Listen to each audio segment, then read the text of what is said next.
Hi there. I want to welcome you to this series of programs on soccer. The sport that has brought joy to the hearts of thousands. The sport that will continue to develop the young people of all nations of the world. Over the years, many coaches have developed methods of teaching this very simple game. But times have gone by and modern tactics have been developed. Coaches have studied the game in its entirety. And we would like to introduce you to some of the modern techniques of the game of soccer. There is no other sport in the world where players have to utilize a varying number of skills. Some simple, others not so simple. Outside of the normal requirements of passing, shooting, collecting, controlling, heading, and goalkeeping, each in its own way presents a variety of many skills. If we take just the simple attribute of passing, you will realize that one must learn the art of passing with the inside of the foot, the outside, the instep, the heel, the head, and sometimes even the body itself. But there is more to passing, as one cannot prejudge the type of pass to be used. The situation must first be created before the choice of pass is made. Sometimes there is need for deception in the pass in order to confuse the opponent. Other times, it's necessary to be more precise, and this will warrant a different approach. There are occasions when it's necessary to stand still after making the pass, while another situation may require moving swiftly in one direction or another. There are times when a pass should not be made because of how the opportunity presents itself. So this brings another skill into focus. Another type of pass which should be practiced is the pass with the hand. There are two types of passing with the hand. The first is the throw-in from the side of the field, and the second is the service by the goalkeeper. But let us return to passing and develop each method separately. In a special exercise involving numbered players, the following can be achieved. Passing with the inside of the foot has always been accepted as the pass which has the highest percentage of accuracy, regardless of the distance the ball must travel. Naturally, the more a player makes the pass, the more precise his skill level will be. So this exercise is designed specifically for the inside of the foot passing with a predictable movement afterwards. It's necessary to pay close attention to striking the ball through the central point and carrying the foot swing through the path along which the ball will begin its travel.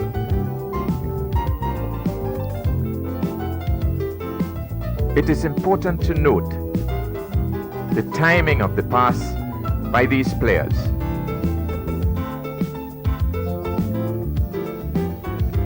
No doubt every effort is made to allow the recipient to receive the ball comfortably.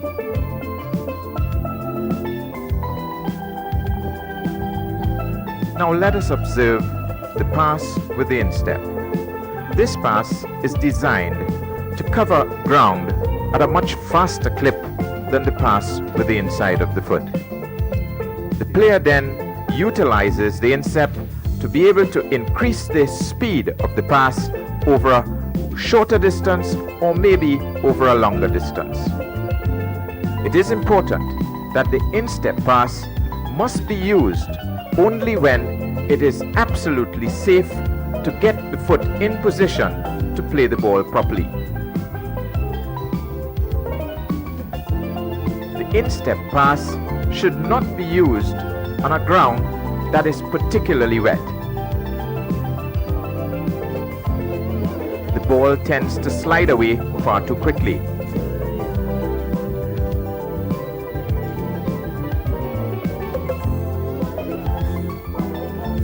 Passing with the instep is a lost art and should be practiced as regularly as possible. It is a similar movement to shooting at goal with power, except that the pass is controlled.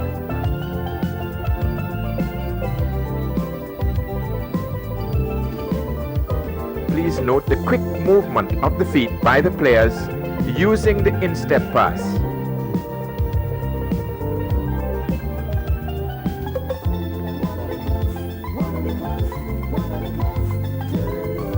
In order to develop a high degree of accuracy, this pass must be practiced very regularly. Let us take a close look at the outside of the foot pass. Probably the most deceptive of all the passes. Note the change in approach to the ball and the higher degree of deception which can be derived. A close look will indicate the smooth transition between the pass and the running stride, almost as if the pass is part of the stride. Players tend to use this type of pass when attempting the wall pass, when attempting a deceptive pass, and when attempting a pass that will encourage a quick run afterwards.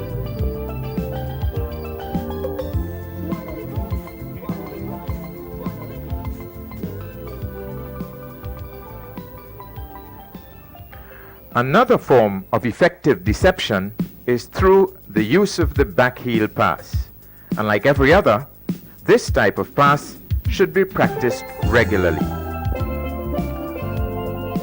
One should observe that the player should be on the forward move for the back heel pass to be most effective.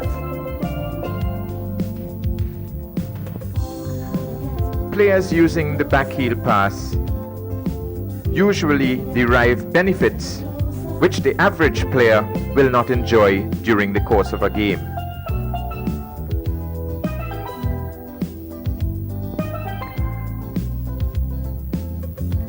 Please observe that the players are now attempting to play the back heel pass first time.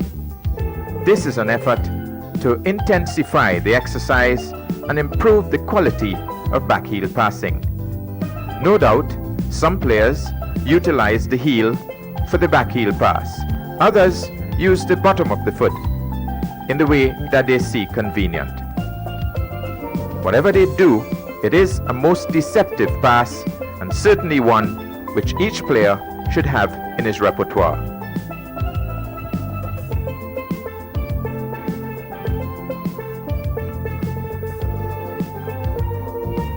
Players must have good peripheral vision in order to use this type of pass effectively.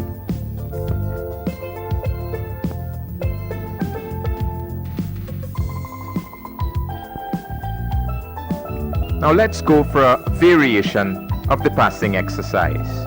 One player passes the ball, the other player stops it. The third player passes it, the fourth player stops it.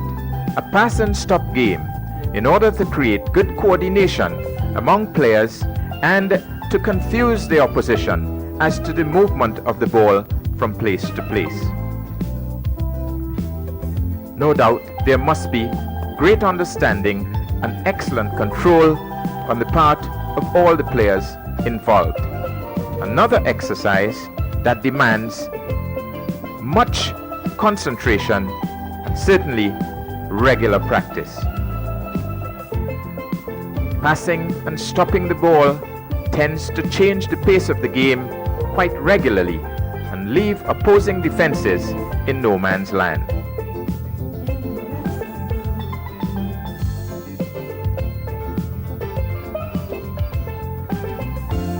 An excellent execution of passing, stopping, passing, and stopping among players in the same team.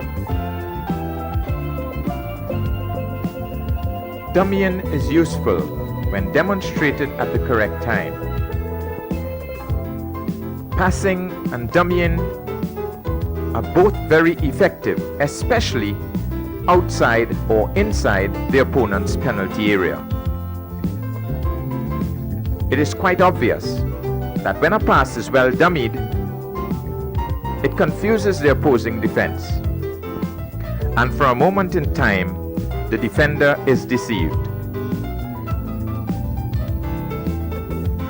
Now the passing exercise is intensified. Players have got to pass and move off the spot rather quickly. The important factor is retaining the efficiency of the pass and at the same time moving off into a direction very quickly. Once again, it is good to observe that these players are passing the ball at the recipient and not in the direction of the recipient. Accurate passing must always be encouraged in this type of exercise.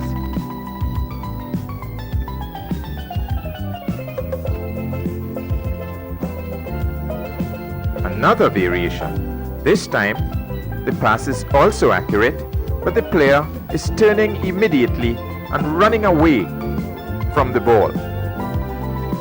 This is particularly useful for wingers who play the ball back to the wingback and runs down the line to receive a return ball. Once again, the accuracy of the pass is of absolute importance. The pass is first, the run is afterwards.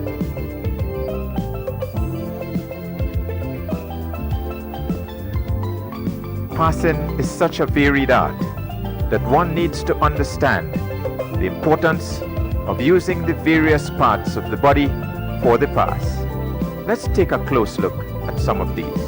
The inside of the foot pass, immediately moving for the head pass, ensuring accuracy to the server, and moving once again to execute yet another type of pass.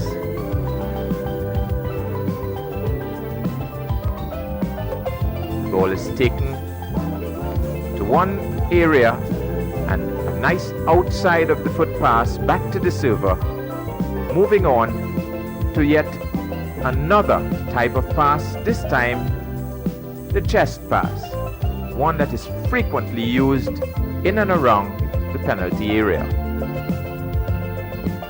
Players are now required to utilize as many passes as they possibly can in this exercise. Let us look at the backheel pass on this occasion.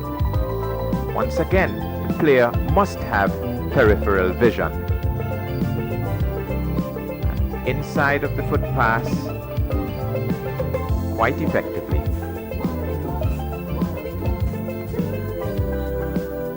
Notice the player completing the pass before starting his run. Off one leg, getting well up to head this ball back to the server, and off he goes. Constant practice will bring perfection to these players.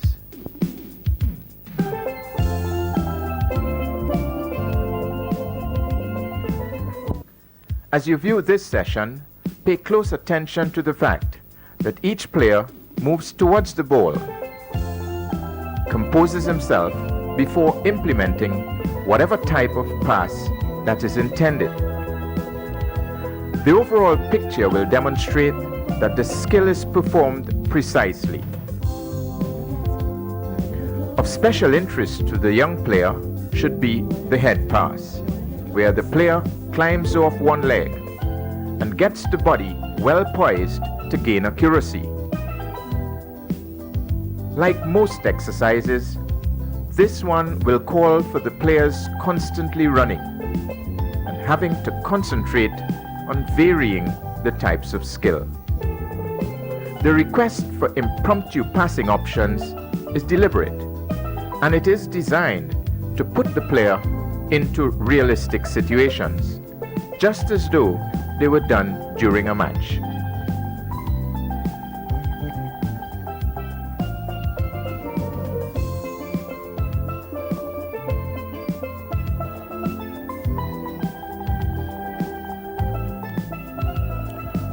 The different types of passes all have basic ingredients.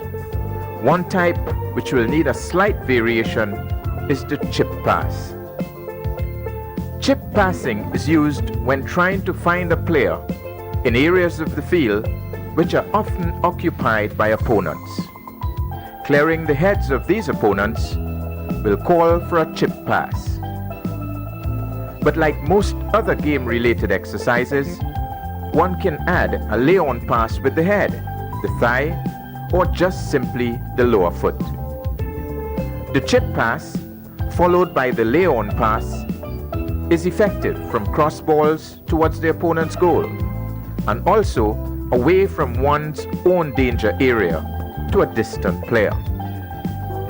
The pass gives the passer time to move towards the ball and out of the danger zone to support the man who is laying on the distributed ball. Changing the angle of attack can be another useful factor, where the first player passes to the second and a third player moves to a completely different position to receive the pass. It also encourages the third man running to form the conventional triangle, the sign of adequate support for the ball. By far the most penetrative and deceptive pass in the game is the wall pass. Drag here and he doesn't come here, what do I do? Go this way. So therefore, I drag here and respond defender, drag here, so therefore I clear and I'm behind him. Okay? This type of pass shows itself in different ways. The importance of a wall pass is to reduce the defending options of the opposing team and to find simple ways to put defenders out of play. In order to develop the wall pass effectively, it is necessary for some players to learn to operate with their backs turned to their opponent's goal, so that their own players can use them as a wall. The ball is played to them and bounced away. This movement of the player and the ball causes opposing defenders to commit themselves to one line and leave opportunities elsewhere.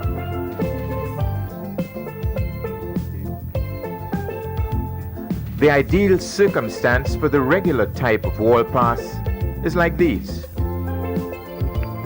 When 2 versus 1 situations bring the defender in a no-win situation, he's either committed to waiting to see what the player with the ball does, or he blocks off one side. In the first way, the players know the give-and-go pass, leaving the defender helpless.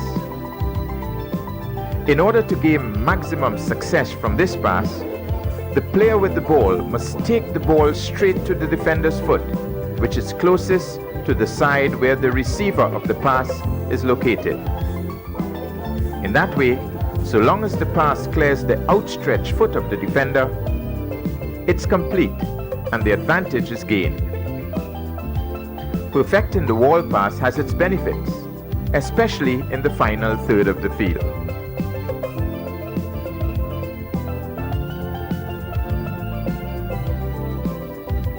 And now to a realistic situation where players are placed in a game that is conditioned to create wall passing opportunities. It is best practiced in crowded areas so that the emphasis will be on clinical accuracy. Speed of foot movement is also an asset, as the space and time available is minimal at the best of times. Players who derive excellent benefits from wall passing are those who deceptively pass the ball and quicken his speed off the ball, waiting for the return pass. The results of an effective wall passing game are high in terms of goals.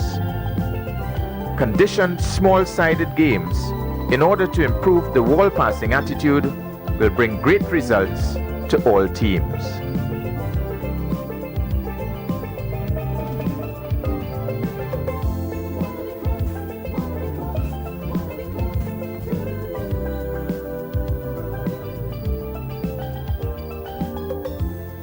Notice the difficulty to create the wall pass in crowded areas.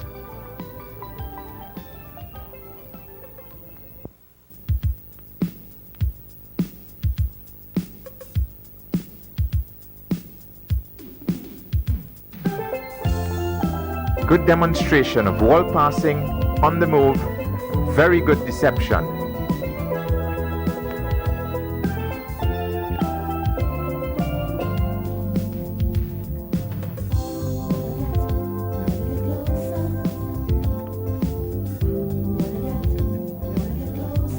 Notice players attempting to use the third man running in order to create great passing options.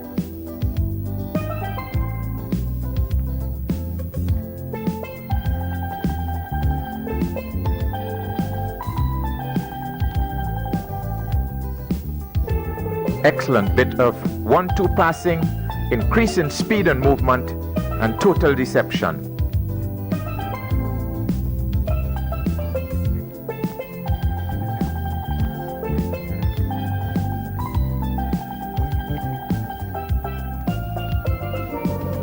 Players attempting to use various parts of the foot in order to create proper deception of the pass.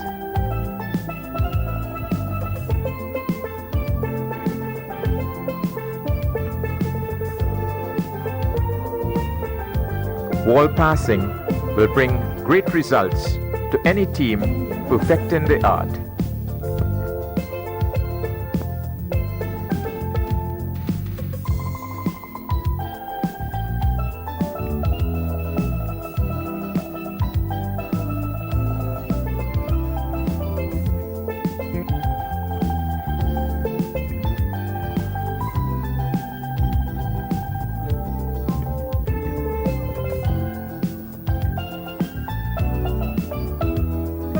Wall passing also encourages great support for the ball when in possession.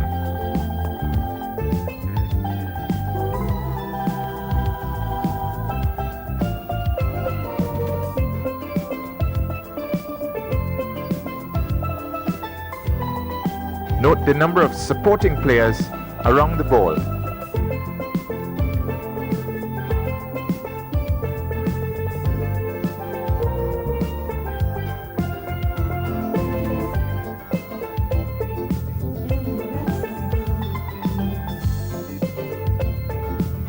A conditioned game of wall passing can be a lot of fun and very effective.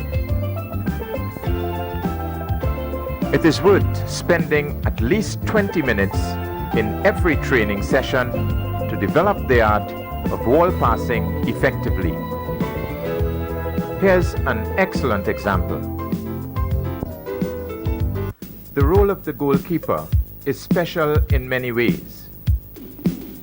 Apart from being the final defender, the keeper often has the opportunity to restart the game with a service of some kind, many of which have been known to lead up to scoring chances. However, the keeper needs to have a different type of physical and mental training from the out players. Agility, quick reflexes, powerful muscle power, and excellent coordination are the main ingredients for doing the job.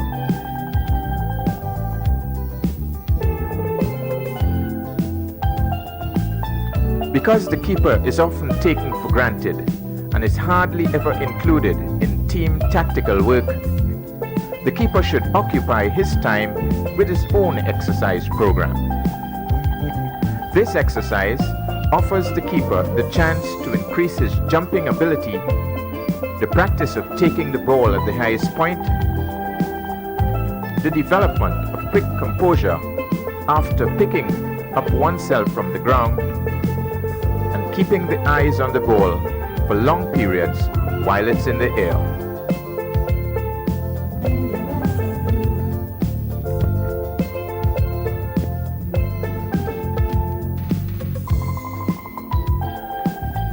This exercise will encourage agility and swift movement.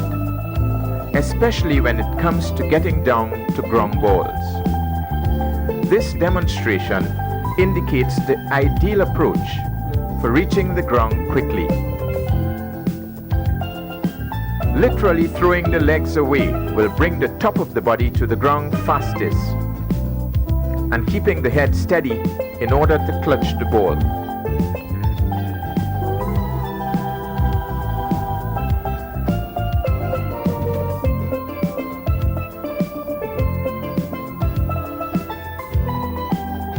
An excellent exercise to develop alertness on the part of the keeper.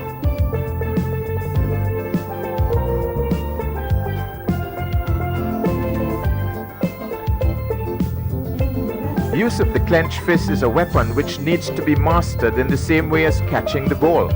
But first, let us understand what catching the ball properly means to the keeper. First, he must get into the line of flight. Secondly, he must aim to take the ball at the highest point of its flight. Thirdly, he must decide whether he can safely catch or he must punch. If he has to catch, he must ensure that his fingers are behind and around the half of the ball closest to him, so that it will not slip through the hands. Note carefully that the ball is caught when above the head, but in front, allowing the keeper to keep his eyes on the ball until it is in his hands.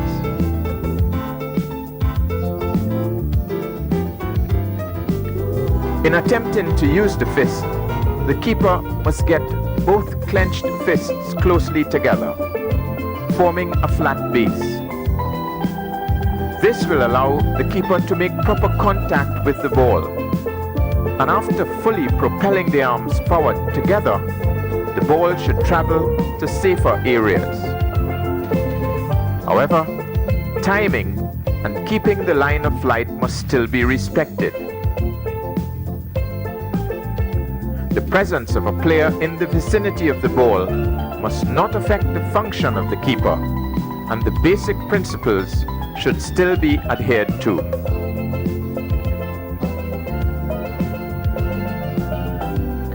The keeper's job is about jumping, leaping sideways, and sometimes dangerously forward. Let us enjoy the work put in by these keepers, taking into consideration the enormous physical pain which could be endured in this session.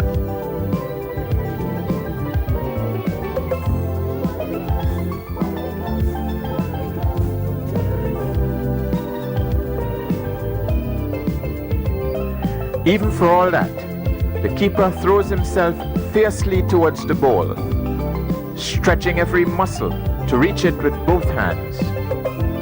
And when he cannot, he attempts to push it away to safety.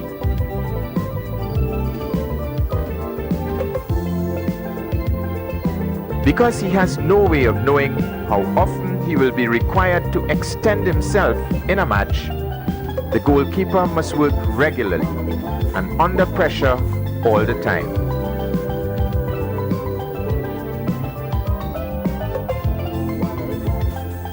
Apart from flying through the air, he has to get his body behind the line of flight and get his fingers behind the ball whenever he can.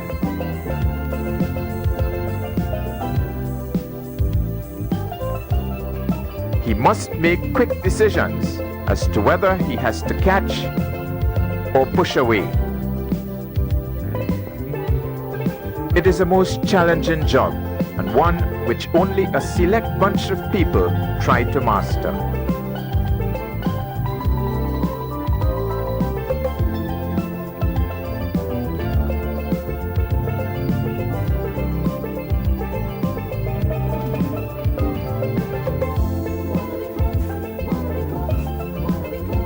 Most goalkeepers practice the art of getting their bodies behind the line of the ball.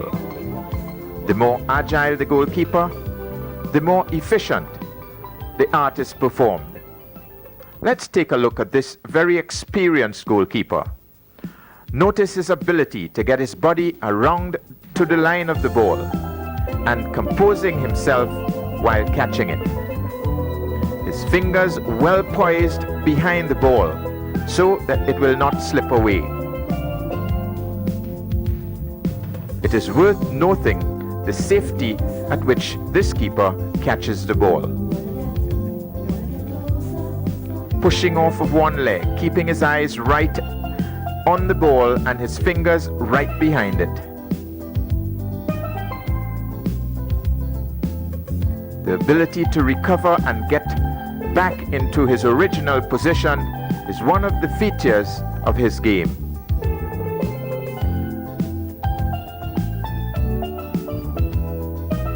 Goalkeeping, a very rigorous task. And a dangerous one as well. The goalkeeper must be prepared to challenge for the ball, even at the feet of attacking players.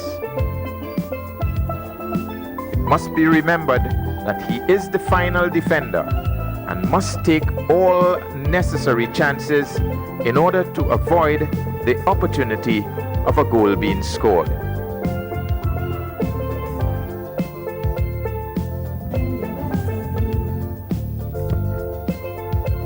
Goalkeepers must be mentally tough as well as physically tough.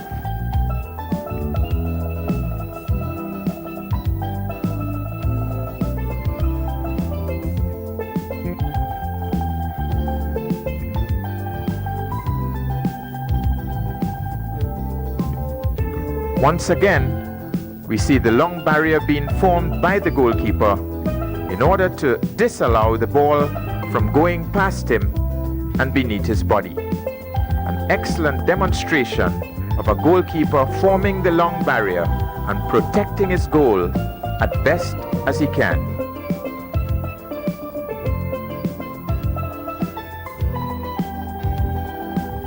Goalkeepers are made of sterner stuff.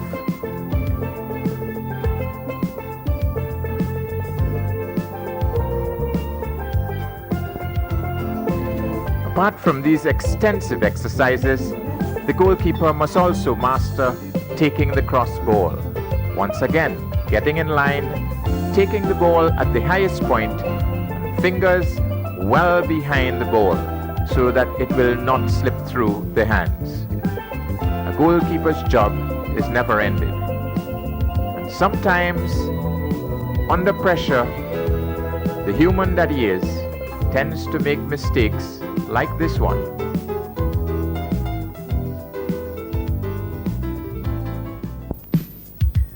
In the planning stages of team tactics, support for the ball is the most essential factor. When a player is in possession of the ball, he must be given a number of choices in order to determine which is the best option for team progress.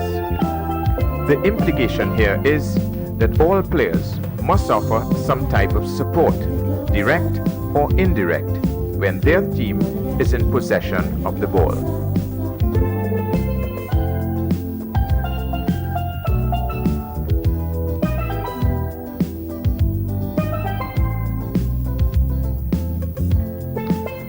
Take a close look at this 5 versus 2 game situation. This simple game-related session identifies the value of support for the player with the ball and what type of support is necessary.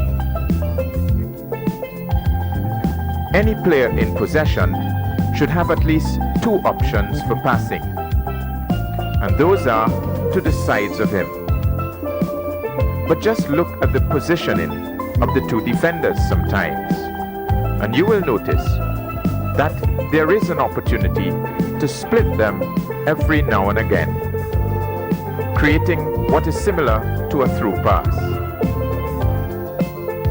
Also in focus is the player's ability to time the passes, allowing the recipient to receive the ball without an immediate challenge from the defender. Sometimes the pass needs to be released first time. On other occasions, the player will have to wait until the defender is committed, or better still, the choice of the pass is the most productive and not the first that shows itself. Players must avoid passing off the responsibility to others unduly. When the decision to make a pass is made, it must be done with some specific purpose in mind, whether it draws defenders into awkward positions, or reduces the number of defenders, or even creates width in attack so that defenders cannot offer support to each other. In the final analysis, the team with the ball will improve their efficiency in possession, examine penetrative possibilities, and eventually open options for shots at goal.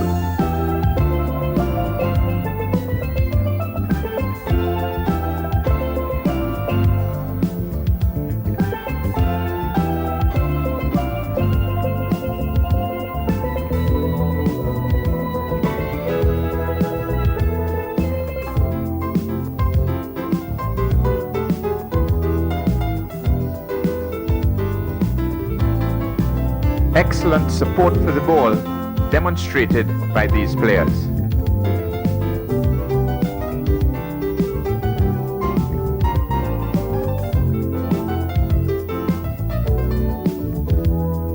First-time passes wherever necessary.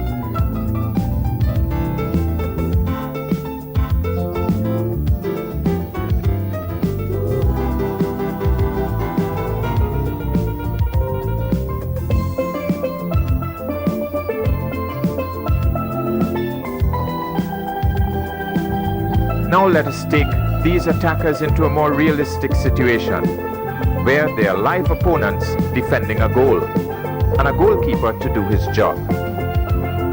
The three attacking players must now benefit from quick, sensible movement, which will obtain results for them. Notice their efforts to create width in attack by challenging the space behind the backs of the defense, and at most times on the far side from the ball. They are aware that the faster the ball moves from side to side in the penalty area, the more disorganized the keeper becomes with regard to proper positioning. So an effective form of attack will be to carry the ball to the flanks, then float it to the far post. The keeper will have to adjust for that pass. However, if the recipient of the pass decides to play it first time across the goal, the keeper has once more to find a new position to cope with any shot at goal. This exercise is designed specifically for attacking players to create the goal-scoring chances. The important factors in that portion of the field is quick movement by the player, accuracy of passing, and the composure in shooting at goal.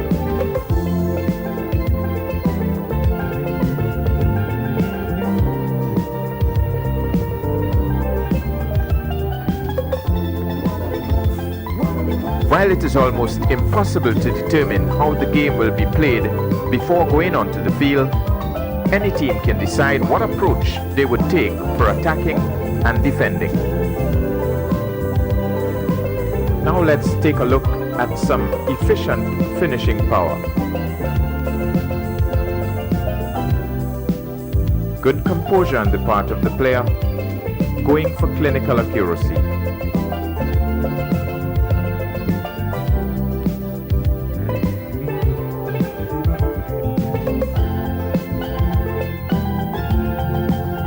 Good knocking down, once again.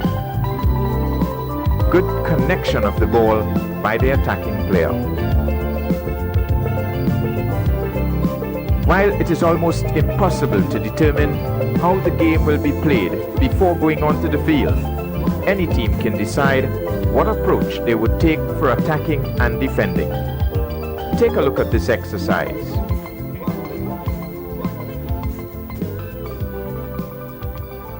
The right wing back plays the ball towards the right winger, who is moving to him for support.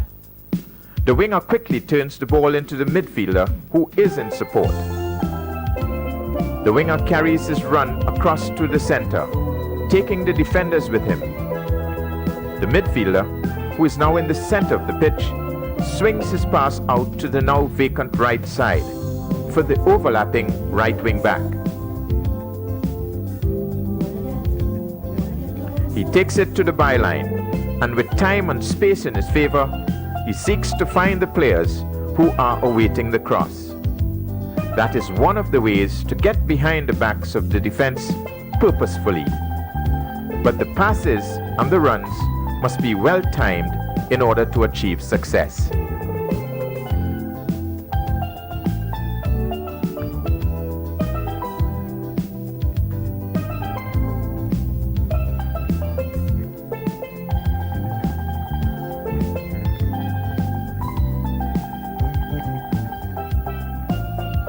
Once again, the player approaching the byline, lifting his head, looking for some movement, in it goes. The byline ball, the most effective pass that creates goal-scoring opportunities. Another case of the defender coming forward, getting onto the byline, lifting his head, and finding the player in the middle.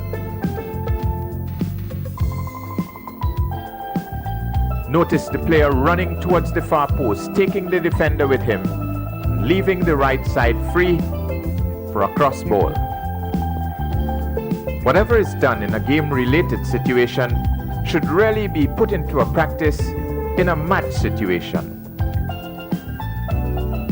Let's take a look at this match situation, whereby players are making efforts to develop good support for the ball.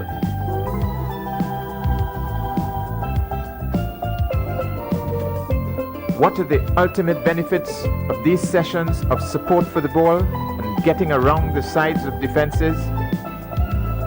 Just take a look at this piece taken out of a game situation. The result is exactly what we all strive for in the game.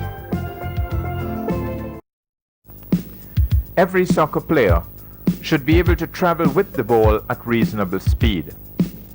But speed must not replace the control factor. One complements the other, and good foot skill will enhance the quality control of the player. The player with the ball must try to carry it quickly, maintaining proper control, and at the same time try to get rid of the opponent on his trail. Through deception, through change of direction, and speed. No doubt the concept of traveling with the ball and retaining good peripheral vision is essential to the improvement of the exercise. What is easily noticeable about this session is the opportunity to practice the player's foot skills. The more efficient the foot skill, the more successful the player will be to elude his opponent. For the opponent, the ability to chase the man with the ball could become beneficial for a game situation. Even the art of chasing attackers needs practice, just like every other factor in the game.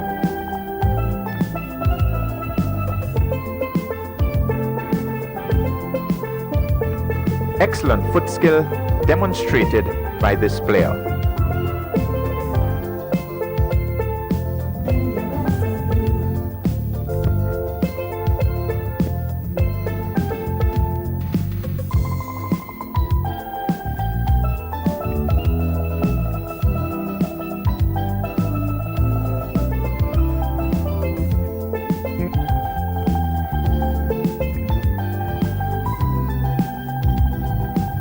Let us turn our attention to the man with the ball, now attempting to match the speed and change of direction of the man without the ball running in front of him. This calls for exquisite control at varying speeds. The player in possession must retain control of the ball, even when he has to keep his eyes on the runner, who is trying to get away from him. Once again, this exercise helps to increase the physical conditioning of players and at the same time improve a number of techniques which are needed in one's natural ability.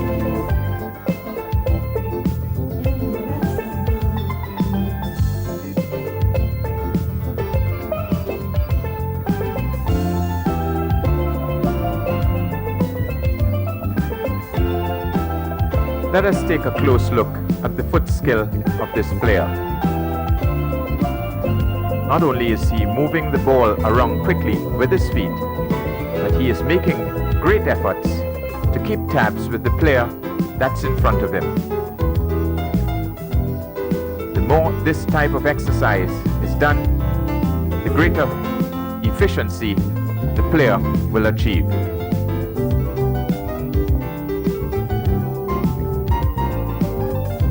It is not difficult to understand why this exercise can also be utilized for conditioning players physically.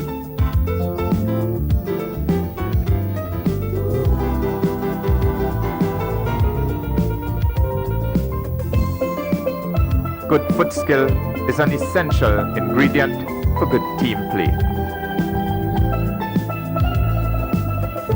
When control, speed, and accuracy are all put together, the end result often appears like this.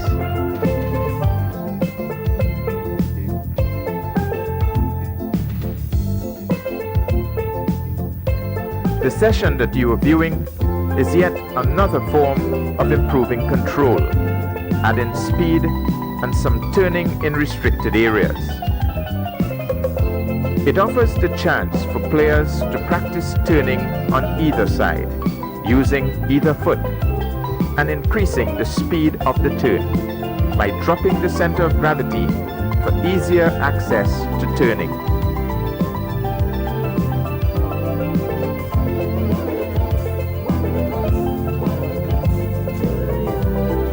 One of the points that needs your attention is the player's anxiety to shorten their strides in order to obtain more touches to the ball and to facilitate quicker turning.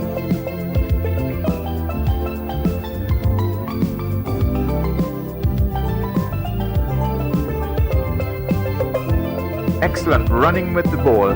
Notice dropping the center of gravity at the point of turning.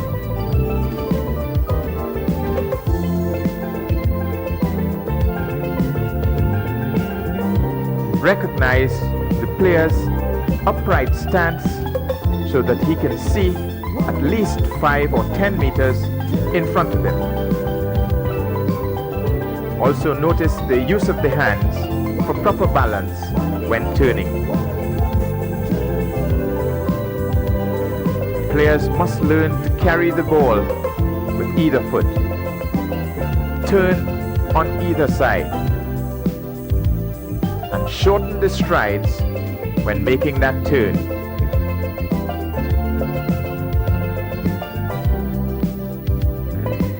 This may appear to be a similar exercise, but note the shorter distance for running straight with the ball. This means the emphasis is on turning quickly and retaining adequate control.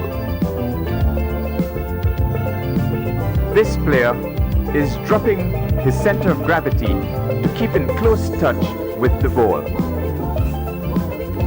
While turning, it is absolutely essential to stay as close to the ball as possible. It calls for shortening the stride, bending at the knees, and keeping the head well over the line of the ball. Once again, a game-related situation which sees the long pass, the knockdown pass, the medium distance pass, and an attempt at goal. Let us try coupling a few skills for the purpose of all-round improvement. A long pass followed by a short with the head or the foot, and continuing the process.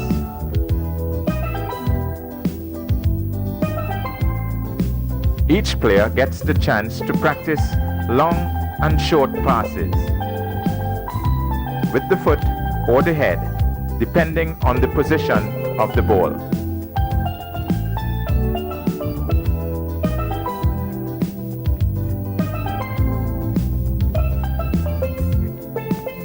Players serving the ball and moving quickly to support it.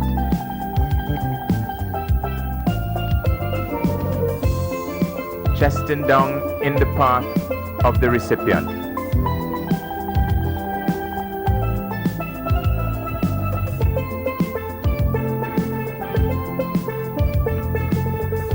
Let's upgrade this session. The long pass is played to a player who sees 3 or 4 passing options, with fellow players moving into varying positions. This offers the passer the chance to choose the best pass under the circumstances and move ahead himself. Notice that all players are on the move in this exercise, and each one trying to offer support to any move that is orchestrated by the other players.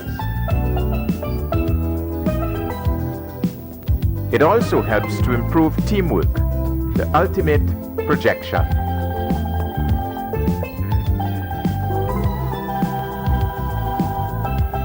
It is important to remember that the services must be accurate, whether it's a long chip pass or a knockdown pass. In order to make collecting easy for the recipient, the passes must be accurate. Efficiency is dependent upon good composure and strong concentration on the part of players.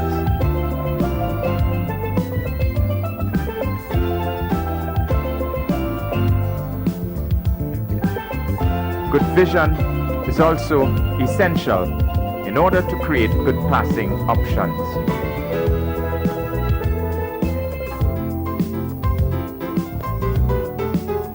Chipping the ball, one of the lost arts in the game of soccer.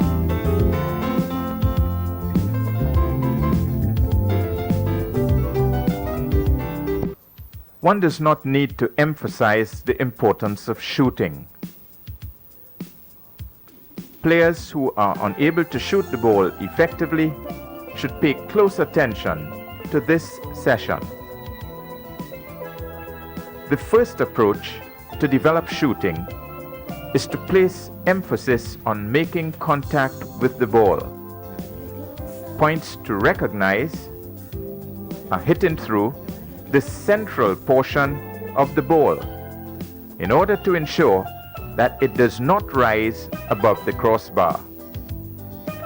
Secondly, there is need to get the non-kicking foot as close to the ball as is comfortable.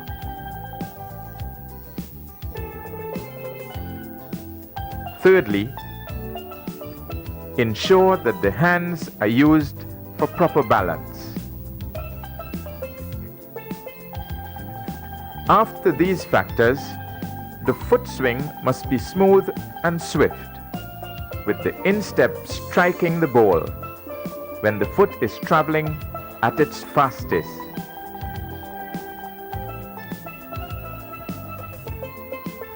The follow-through should be in the direction of the path of the ball.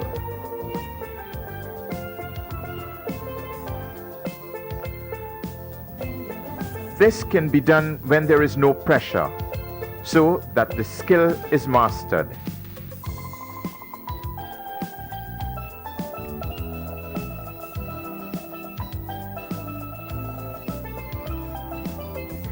As the kick is adequately achieved, then one should add speed to the movement towards the kick, with the ball on the move. An excellent example of good power shooting by this player. Hands for balance, foot swing as fast as possible, and hitting through the central point of the ball.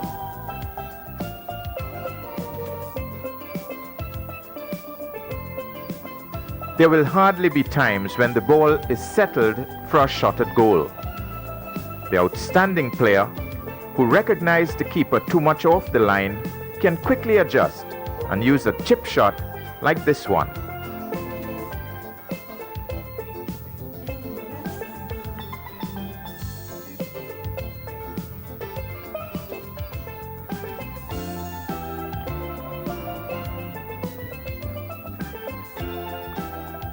We move further ahead. this time asking the player to collect the ball, turn quickly and shoot before a recovery defender can arrive on the scene to deprive him of his shot. So first is to control, then turn towards the side that provides the best shot, and finally compose oneself to shoot past the keeper.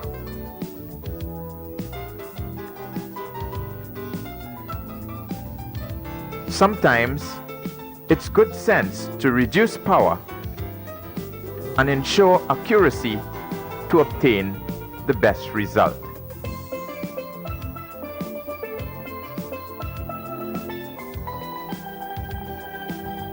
Good goal scorers tend to aim for the angles that are most difficult for the keeper.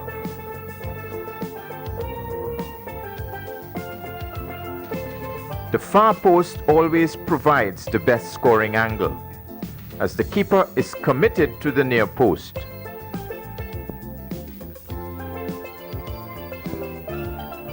A close look at these demonstrations will demonstrate to young players the ability to turn, use clinical accuracy in order to get the ball safely past the keeper. Attacking players must be composed inside of the penalty area. An excellent example of clinical accuracy.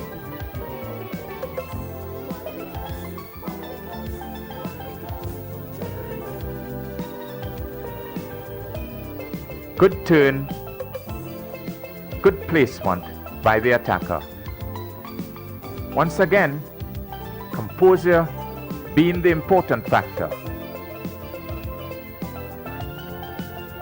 When players have improved sufficiently, then an extra defender can be added in order to force the attacker to operate at a faster clip and elude the two defenders to score his goals.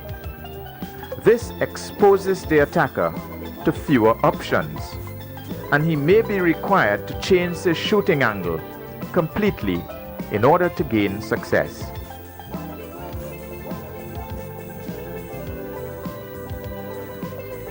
Because many shots are taken from the right or left of the penalty area, let us examine this session just to introduce players to making diagonal runs in order to either shoot at goal or to make it convenient for another forward who may be running into a better position. When players cross in the middle, temporarily the keeper is confused, and that is the time he is most vulnerable. A well-directed shot at that time will have a high degree of success. Once again, the intelligent player sees the movement of the keeper and goes for the best angle available.